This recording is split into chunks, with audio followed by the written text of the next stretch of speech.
Thank you. So good afternoon. My name is Matt McCormick. I'm a senior program manager at Microsoft on the Exchange Online team. And I work on the management fabric, which keeps our service infrastructure running. If you've been in this room today, we've been talking a lot about BMC and Rack Manager and Redfish. So I'm going to up-level it just a little bit and talk about how we're using those services and those devices to manage our service infrastructure.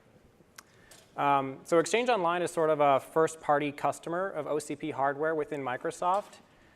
Most of the Microsoft speakers you've heard from today at the OCP Summit and yesterday in the keynotes are from the Azure team. And so Azure, of course, is in a unique position because not only do they design their hardware, but they also have a public cloud offering as well. And so that feedback loop between what they need in the service and what they design in the hardware is very tight. Exchange Online doesn't do that. Of course, the Azure team has been really great at taking our feedback and incorporating that into the designs. But we're really a customer of Azure and OCP in that sense. And so for that reason, I think we have a different perspective that we can share. And that's why I'm here today. So I'll talk about our OCP deployment, how we manage it, and how we've engineered some solutions to some of the manageability limitations that we've seen in the platform today. So Exchange Online, if you're not familiar, it's the service which powers our email and calendar offering as part of Office 365, as well as the consumer Outlook.com product. So the same service powers both of these service offerings. We're in the business of building the most trusted and intelligent productivity suite on the planet. And for that, we need an infrastructure that we can trust and can operate at global scale. We have a massive footprint. We're in over 100 data centers. We have tens of thousands of racks, hundreds of thousands of servers, millions of disks, and exabytes of storage. And we've deployed OCP servers in nearly every corner of the planet. Each dot on this map represents one of Microsoft's data center regions where Exchange Online is deployed and operating on OCP hardware. There are some additional locations that aren't listed here, such as Austria, Brazil North, and Chile. So what OCP hardware are we using? I'm not going to talk about the specific hardware SKUs in the servers themselves, but I will talk about the management controllers, the services, and the tools that we're using to manage those servers. So we currently operate both the Open Cloud Server platform as well as the Project Olympus server platform. OCS makes up the majority of our fleet right now, and we've since moved on to deploying the Project Olympus platform. The most critical part of managing that fleet, of course, is our out-of-band management controller. So for OCS, this was the chassis manager, and it was a device located at the back of the chassis. And with Project Olympus, this is now the rack manager. Both of those devices offer similar capabilities. The chassis manager ran Windows as its operating system. The rack manager now running Linux as its operating system. And it's located in the power management distribution unit at the back of the rack. It's responsible for all of the out-of-band blade management functions like AC power control, blade health, as well as providing data center technicians with debug access. The specs and the designs for this are open on the OCP website. And so the Rack Manager exposes all of this functionality over the network to our management fabric using a Redfish compliant REST API. So this was new for us in the OCP world for our fleet. The Project Olympus is the first platform that has supported Redfish for Microsoft hardware. And of course, this is the interface that our management fabric uses to do things like server discovery, deployment, hardware diagnostics. And I'll talk about each of those more in the next set of slides. And again, this is all open source and available on GitHub under the OCP organization for Project Olympus. Another tool that we use today is the OCS Toolkit. And this one's a little bit lesser known. It's a collection of scripts and utilities that we use to diagnose and test the OCP servers in band. It talks to the BMC over IPMI and provides the same kind of information that you can get through the Rack Manager, but through in-band over IPMI. So this is things like system information, FRU information, hardware component inventory, blade health, and much more. One of the key things that we use OCS Toolkit for is because it's our primary means for detecting and identifying disk failures on the OCS and Project Olympus platforms across different OEMs and ODMs. So I'll talk about that again later in this deck. So how do we use all these things to manage our infrastructure at such a huge scale? We start off with an automated system that we call assembly line. So when a new deployment of OCP hardware arrives in our data center, it gets bolted down, it gets energized, it gets connected to our network, and then it gets handed off to assembly line. And the first part of that process is server discovery. And so this is where we're talking with the rack manager or the chassis manager to get an inventory of each blade installed in the rack. And then we compare that information with what we were expecting for that particular deployment and add all of that into our inventory. Next, we burn in that hardware. And this is where we're effectively checking to see that each rack, each server that we received is healthy, it's configured according to the SKU. And once we know which hardware is good and which hardware is bad, we take that bad hardware, we dispatch technicians to go remediate it, and then we take that good hardware and we move forward and allocate the logical units of capacity that the Exchange Online service needs to operate. So once that hardware is allocated, we deploy it, we check and make sure that it's ready for service, and then we put it live. And once that hardware is live, another system that we call RepairBox makes sure that it stays that way. RepairBox is responsible for detecting, diagnosing, and repairing any of the hardware issues that we encounter, both in that burn-in phase of assembly line that I mentioned, as well as in the steady state when the hardware is live. RepairBox looks at a variety of different data sources, including the rack and chassis manager services, their Redfish APIs, the OCS Toolkit that I mentioned, as well as things like the Windows event log, WMI providers, and a few other data sources. We have over 50 different tests that can detect 150 different failure modes on our blades, everything from rack manager login issues to actual disk hardware failures, memory module failures, all the way up to rack level issues. You can get an idea of the kinds of issues that you can detect in the background of this slide. So RepairBox works in 3 stages: test, triage, and repair. Test is where we are running our full test suite on every blade in our service every 8 hours. The reason we only do that every 8 hours is because Exchange Online is a highly available service with multiple layers of redundancy. We already have systems at the application layer which are responsible for responding to various issues in real time. So a single blade hardware issue doesn't impact the service, which gives RepairBox time to really do the cleanup work after the service recovery steps have been taken. So once those test results come back, we look at them holistically and try to decide what is the repair action that we need to take. And that happens in the triage phase. Once we decide on what we want to do, we go and repair those issues. So this is things like taking the blade out of service. If we need to do a break fix repair, we'll cut tickets to have data center technicians interact with this blade, or we can do some auto-remediated actions like power cycling a blade or reconfiguring the boot order. Every 4 hours, we check the status of that repair to see if that blade is now healthy.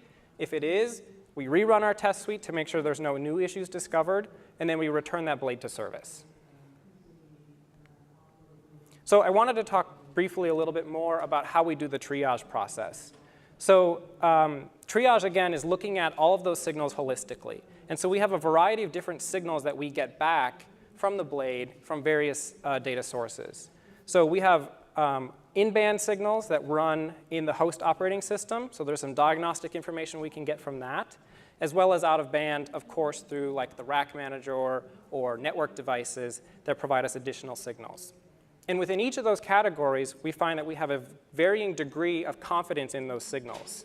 So some of them are low confidence, things like an event log or the system event log or the Windows event log, which provide point-in-time information about the status of a particular component.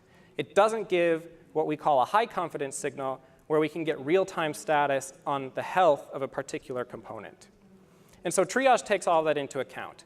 And it looks at those signals all at once to try and determine what is the underlying issue at the subsystem, machine, or rack level that needs to be addressed.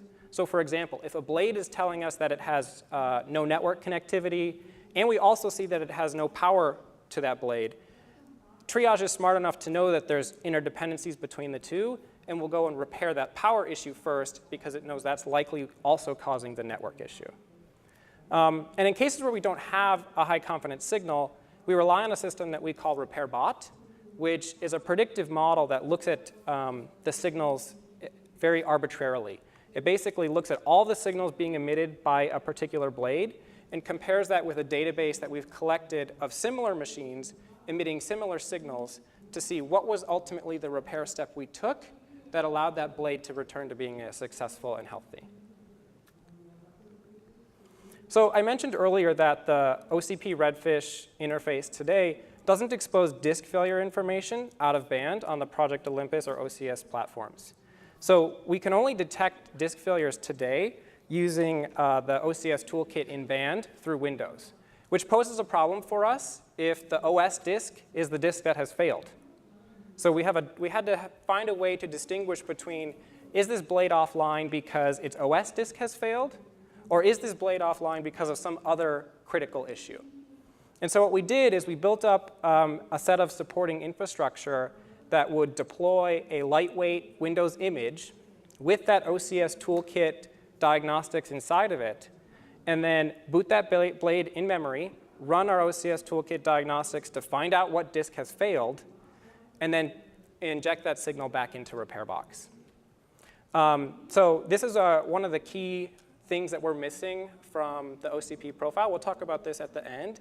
And it's one of the things we really miss from our HP fleet that is rapidly shrinking now that we've moved on to the OCP hardware, because ILO did a really great job of exposing this out of band. So how are we doing? If you look at the last 2 years, these investments have allowed us to drive down our overall ticket volume, as well as reduce the amount of time that technicians are spending working on a break-fix ticket. Right now, the average issue for a technician takes less than 90 minutes to address. And this is everything from a straightforward disk replacement to the much more invasive and complex system board replacements. And then finally, the other key metric that our team is tracking very closely is hardware availability. This is a measure of the amount of time that our server fleet is spending in service available for use by the Exchange Online organization. It's important to note that this is not a measure of service availability. Again, Exchange Online is a highly available service with multiple layers of redundancy. But underneath that service fabric, we have a hardware platform that is well above 3 nines and approaching 4 nines availability across the globe. And that's with a fleet of different hardware platforms, different SKUs within those platforms, and a never-ending cycle of new and interesting systemic hardware failures, which we have to address. So to close, I'll briefly summarize some of the asks we have for the hardware management community on how we might be able to address some of these manageability limitations that I mentioned. So first is exposing the disk health information through the Redfish profile for OCP hardware. It's our understanding that the latest OCP server profile doesn't include the simple storage API like it does for the processor summary and memory summary APIs. And in fact, the simple storage API doesn't even appear to be recommended for implementation by developers. The second is an idea we had which would allow us to emulate the different failure modes for Redfish and the system event log. As platform developers who are operating on top of the rack manager and the BMC and the system event log, it's difficult for us to test our automation outside of production because there's only so many failure modes that we can simulate in a lab. Of course, we can have a technician remove a disk or remove a memory module, but it's much more difficult to force a disk to be in predictive failure mode or force a memory module to throw uncorrectable errors that our automation can then respond to. And then finally, we'd like to see additional standardization in how OEM events are written to the system event log. That's a piece that has little standardization today, and we're finding that more and more cases of systemic hardware issues are having real impact that don't otherwise get surfaced through the Redfish APIs or through the mainline system event log event types. And so our team has to spend time trying to work with each of the OEM vendors and understand how they're encoding their messages in the system event log, and then be able to decode them and decide how to respond to those errors when we see them in our fleet. So you can get involved. As we've heard today, the OpenRMC working group is now a project within OCP, and the hardware management working group, you can get access to both of these. And then if you have any questions, this is my email, and I can take a few if you have any now. Going back to your call to action. Yes? So in Redfish, do we replace simple storage with storage? Okay. Because it's more complex, and storage is in fact very complex? Yes, yes. So did we lose something in doing that? So we don't even see that the storage API is in the Redfish server profile. At least what? Okay, then I understand. So the Redfish model has changed. Yes. But the server profile hasn't been updated to reflect the revised model. And so like, I know that there's the storage profile out there as well, which I think is designed or targeted at things like JBOD or other types of storage devices which are not operating at the server level. But we're still seeing cases where even within our blades, being able to detect those disk failures and identify which disk has failed using the physical location on that blade is a difficult problem for us. Okay. So if we update, since the OCP server profile hasn't gone final yet, we can change it from simple storage to storage. Yeah. And get you the same data. Yeah, that would be great. And I think the key there, again, will be the physical location, because I know there's a lot of differences between how those disks get surfaced to the system, depending on whether there's a disk controller installed or which PCI lane that disk is attached to, which will impact the physical location. Because ultimately, at the end of the day, we need to be able to tell technicians which disk has the problem. Yeah. Yeah.